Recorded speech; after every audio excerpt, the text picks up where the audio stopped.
Okay, we'd like to welcome Scottie Scheffler into the interview room, our recently announced PGA Tour Player of the Year for the second straight season. Scottie becomes the sixth player to win the award multiple times, and he's the fourth to do it in back-to-back years, first since Tiger Woods in 2007. Scottie, congratulations once again. If we can get some thoughts. Yes, it's good. Yeah, obviously an honor to receive the award. Anything that you receive voted on by your peers is very special to me, and being able to go home with this trophy 2 years in a row now is very special. I think the body of work I put in last year with the consistency and finishing, top most of the weeks that I played, I was very proud of that consistency, and so. Yeah, I'm very appreciative of the award. Yeah, 13 top 5 and 17 top 10 finishes in 22 starts, including 2 wins. So the consistency you mentioned, now how are you going to build on that heading into the new season? Yeah, just, keep trying to stay as consistent as that. That was obviously very good last year, and so hoping to, improve on a few things with my putting so that I can, finish off a few more tournaments. That's pretty much it. All right. Scottie also wins the Byron Nelson Award for the low scoring average of the year, and he is making his third start at this tournament. Talk a little bit about the state of your game coming into the week. Yeah, it's good. I took a nice break after the Ryder Cup, and then I had a good start at the Hero, and so went home. Kept the prep work going. Sharpened things up, and show up this week. Feeling refreshed, excited for the season to start. It's always great to be here in Hawaii, and excited for the year to start. All right. We'll start with Joel. Scottie, congrats. As you kind of look back on 2023, how did you define success? Obviously, you were extremely consistent, but now in this back-to-back years, do you kind of look at the things that did well, the spots you might have needed improvement? Just what goes through your process of evaluating the year you had? Yeah, at the end of each season, I kind of sit back and look at things that I want to improve on. And last year, my ball striking was obviously very good, and my putting wasn't as good as I think it needed to be. And so when I look back at the season, that was one of the things that I kind of try to focus on in the offseason. I usually have one aspect that I try to put a little bit of extra emphasis on, if that makes sense, to where I'm still always working on all aspects of my game, but throughout the offseason, I have a little bit more time on my hands to focus on different things. And, some years it's my diet, some years it's been, the time I want to put in the gym. One year it was creating different shots, and then this year it was kind of the emphasis was placed on putting, and I put in a lot of work with Phil over the off season, and I'm excited to, I saw a little bit of the fruits of that at the Hero, and had a nice putting week, and I feel like the ball's coming off my blade really nice right now, and I'm looking forward to coming out this week and just seeing where I'm at. Do you give yourself a chance to celebrate or appreciate what happened, or are you just someone that kind of keeps your head down and is looking forward to what's ahead? I've always been one to kind of keep my head down. I'm not really I don't know. I'm not very good at celebrating, I don't think. My wife is very good at that, and I'm kind of the opposite in that sense. So she's always, very excited. And, I've been able to reflect a little bit on kind of where the game has taken me the last few years, and it's very special. But, I try not to focus too much on the past or the future, just try and stay in the present and, just kind of keep my head down, like you said. Okay, Sean. So to ask about the past then, last season, or 2022 now, 4 wins, fewer wins in 2023, more consistent. Compare the 2 years. Do you have one that you prefer over the other? Or, it's hard to say that. There really were two different years. I kind of burst out on the scene in 2022 at the beginning of the year and was able to win the Masters. A dream tournament for me to win. And this year coming out, I had by far my most consistent season, and I think.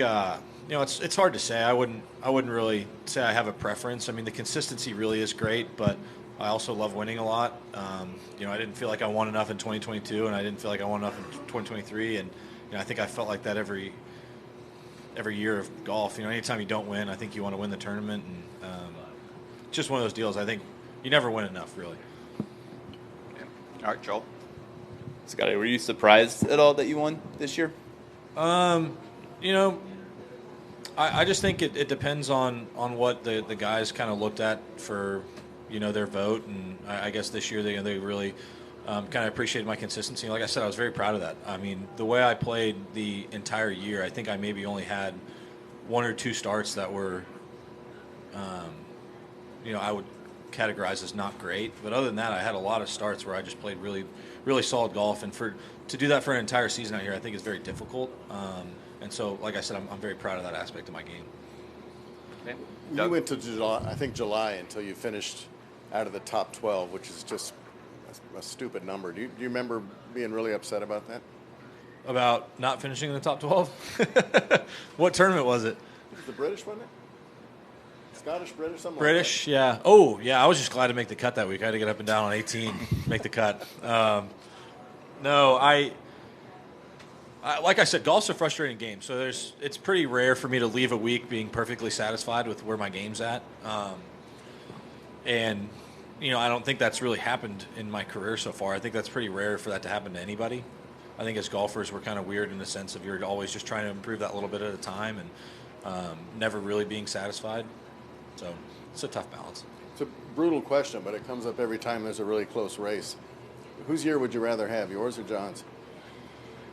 Like I said, I don't focus too much on the past or the present, past or the future. And looking into the past, I'm very proud of the body of work that I put in, the consistency that I put in last year. I'm very proud of. I'm proud of both of my wins, and then, or I guess all three of them now, including the Hero. And it was a really solid year, and I'm proud of how I played. If we can't talk about the past or the future, what are we supposed to be doing with you sitting here in the present? Well, we could talk about my pro-am today. I hit a good shot into one. I'm going to have to go back to the past. That's the word I'm looking for. Not satisfies you, but what's important to you? And is important to you consistency? Is important to you ball striking? Is it winning? Where do you prioritize what you value most? So my priority list at the top, like how I define success, has always been my approach. If I show up to tournaments and I'm prepared, and I'm ready to play, and I show up with a good attitude and a good approach. So that means not getting too frustrated, not overthinking things, just trying to go out there and execute the shot and controlling what I can control. And that's my approach. Once I hit the ball, I can't control whether or not the putt's going to go in, whether it's going to hit a bounce and bounce offline, or if I'm going to get gusted by the wind. All I can control is my approach. And when my approach and attitude are great, then that's a successful week. And that's pretty much my top priority at all times. How'd the Ryder Cup go for you? We lost. In the context you just mentioned, did you feel like you're... My approach, I did a really good job of staying in the present that week. That's just a tough tournament to really gauge how you play, because I could have very easily won two of my matches and lost two of them. We had the first match out. John just played incredible golf. Sam and I think we're a couple under in our best ball. I don't know or in our alternate shot. I don't even know if we made a bogey in that match, and we lost like 4 down, I think. And sometimes you just go out and you get beat. Then we go out that afternoon. I played great golf, and then we had a match where the guys we were playing against had 2 eagles in the last 3 holes to tie the match, and I won one of those holes with a birdie on 17, and so. That was a match where I played really good, and then we went out the next morning, and Brooks and I just played really bad. It was one of those deals where I got off to a bad start. I think I hit in the rough on 1, and then he hit it into the trees from there, and then I missed the green on 2, and then I hit an awful chip on 3, and all of a sudden we're 3 down, and then things just kind of started to spiral out of control, and obviously I was not pleased with how that match finished. And then go out on Sunday, and I played another really good round of golf, shot 6 or 7 under, and ended up tying that match to John. It was one of those ones where, he was really playing great golf that week, and sometimes it's hard to keep up with that. But I was proud of how I fought that week. My approach was really good. I took that frustration from the match on Saturday into a good attitude on Sunday. I would say I'm proud of my attitude that week for sure. Yep, right here, Joel. Scottie, because you've had so much success and been so consistent over the past 2 years, what's your process of compartmentalizing something like the Ryder Cup loss afterwards, just because the bumps have been so few for you so far?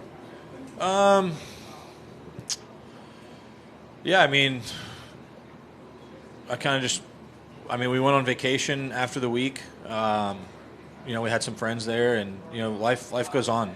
Life goes on after wins. Life goes on after losses. I try not to keep any of that stuff with me for too long. It was obviously a frustrating week, but like I said, my attitude was good. I felt like my preparation was good as it could have been, and I just didn't perform. And that's part of my approach. Like if I show up to a tournament and I feel like I've done everything I can to play well, and I go out there and I have a good attitude and I don't play well, that's okay. You know, I can't play good every week. I can't win every tournament. That's not my expectations. My expectations I place on myself is to go have a good attitude and be prepared, and then the rest is up to me. And so when it comes, you know, after having tough losses, yeah, you kind of just, life goes on. We went on vacation, and I went home and put up the clubs for about a month, which was great, and then, you know, got back to work. All right, Sean? What do you feel like the factors were that contributed to the ball striking performance you had all year? I think it had a lot to do with my body. When I was in college, I fought kind of some injuries, and I think it affected my swing pretty drastically, and I got into a lot of bad habits, and it takes a while to get those things out of your system. And so when it came to, you know, showing up here on tour, I got, you know, a good workout program. I improved my diet significantly, and my body started to feel a lot better.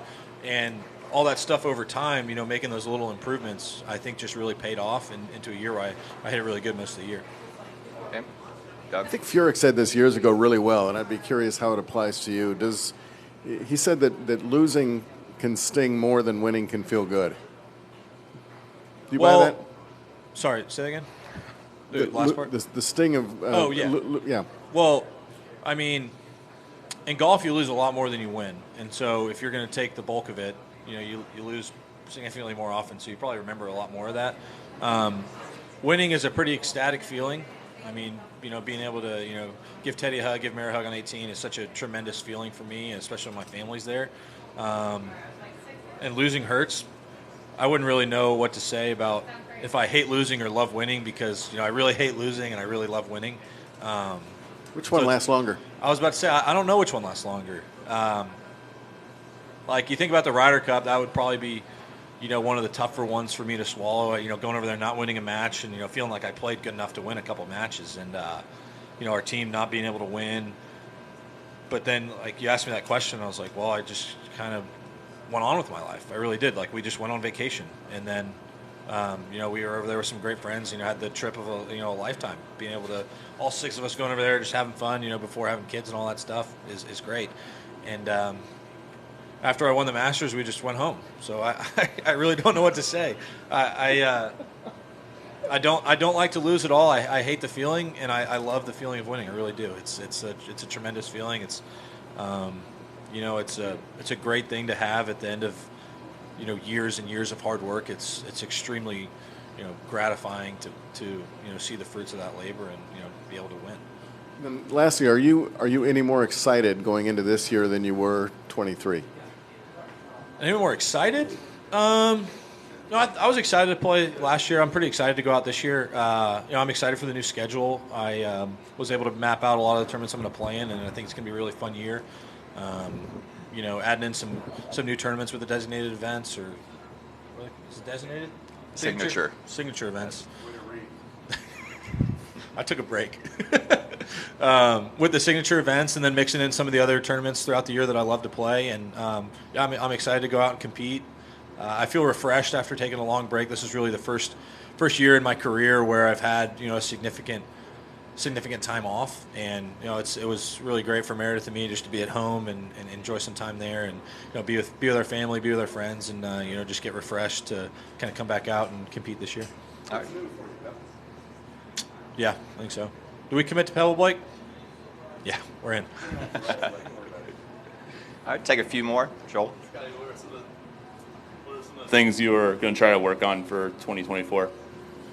Mostly just continuing to improve my body, you know, make sure everything's moving correctly, and I think in turn that helps my ball striking, and then, you know, continue to, you know, refine my touch around the greens, improve my bunker game, and then putting, obviously, just you know, kind of get the feel of the ball coming off the blade, and, you know, put myself in as many pressure situations as I could at home, you know, whether it be playing hammer or wolf games, whatever it is. You know, if somebody makes a birdie putt before me, you know, they hammer, you know, that simulates tournament pressure for me, which is great. And so being able to do that at home for a while and just have fun and, you know, cut up with my buddies a little bit has been great. And, you know, I think I put in a lot of good work as well.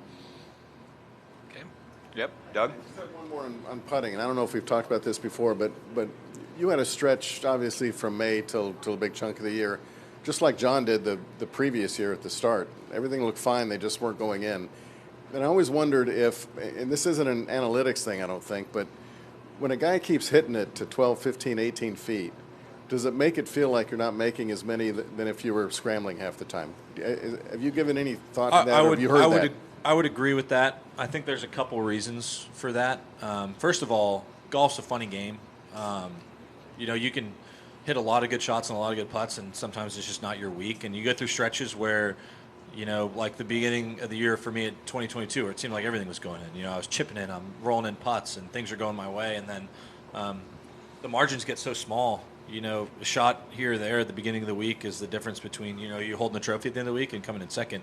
And I think when you see guys, so let's say it this way. If you look at the top 10 players in the world, consistently they're always the best ball strikers.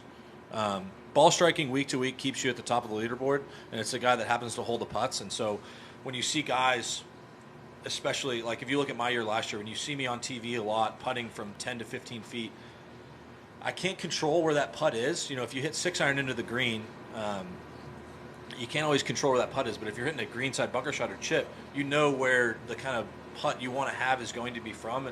So that's an element you can control. And sometimes when you don't see the putts going in, it's not always easy to gain momentum when you're putting from 10 to 15 feet. Sometimes it's nice to get a few putts at the beginning of the round from, maybe 4 to 8 feet where you just see the ball go in the hole. Sometimes that can help momentum. Like I said, golf's a funny game. There's a lot of different stuff that goes into a round of golf, and I would agree with your statement that when you see guys putting for birdie a lot and they don't go in, they're still going to be at the top of the leaderboard versus you see somebody putting for par from 12 to 15 feet. They're not showing that on TV because he's not anywhere near the lead. If there was a putt from 15 feet that your life depended on it, who do you want putting? It can't be you. It can't be you. I was about to say, it's my life, isn't it? Who would hit it? No, I'd probably take my buddy Sam.